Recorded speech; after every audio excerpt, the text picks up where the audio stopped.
Dark Droids continues in Darth Vader issue 37 by Greg Pak and Raphael Anico. Vader's flagship, the Executor, falls under the control of the Scourge, and it's up to the Dark Lord and his team of battle droids to get it back. That's not the only problem Vader has to deal with, as he's still dealing with his force powers failing him, hence why he wields the Zali Shield, an ancient artifact that helps him tap back into the Force briefly. As tie-ins go, it's a pretty good issue, although thanks to it taking something like the Executor, something which we know is going to be in the next film, and putting it in jeopardy is weird, since all of the tension is deflated just by knowing it comes out the other side fine. Greg Pak does use this opportunity to dig into how most of Imperial Command is just trying to get one up on each other, much like how Master Mida is trying to get Vader killed or make him seem incompetent by not being able to get the Executor back from a mere droid. Apart from how the book now has a ticking clock element in it in getting the Executor back before it's destroyed and back under human control, that's about it for the Dark Droids related stuff. It definitely is a little bit more than what I thought the book would do, and all of the tie-ins have actually done a good job of making each of the series feel like they matter in the grand scheme of the Dark Droids main story. For the rest of the book, Pak's use of Vader's past, specifically his Jedi training, was interesting, as Vader has to tap back into those teachings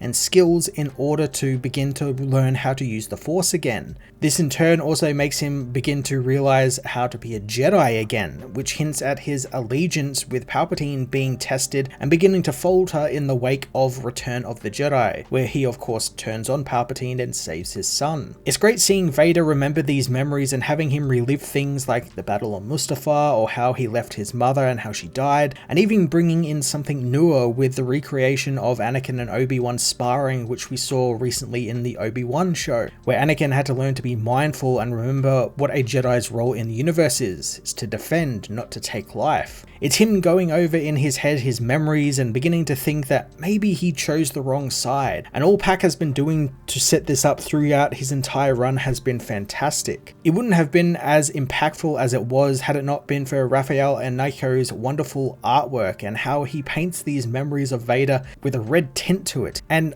I'm not really too sure if it's just me reading this book now after having not read Vader issues for a couple of weeks now, but it feels like he's slowly making that red tint a little bit whiter, a little bit brighter, almost like how it's Vader looking at these a little bit differently now, and he's beginning to realize that, you know, he's on the wrong side, and it's a great visual representation of that sort of stuff. Ianco's depiction of the Zali Shield's powers and how Vader's use of it looks a little different to how he uses the real Force was really neat little change, and I appreciate these efforts to give it its own visual style. You can tell when he's using the Zali Shield's powers and when he's trying to use his actual Force powers. Darth Vader issue 37 was a pretty decent Dark Droids tie-in, but an even better dive into Vader's character and his continuing journey to refine himself within the Force. I'm going to give this issue an 8 out of 10.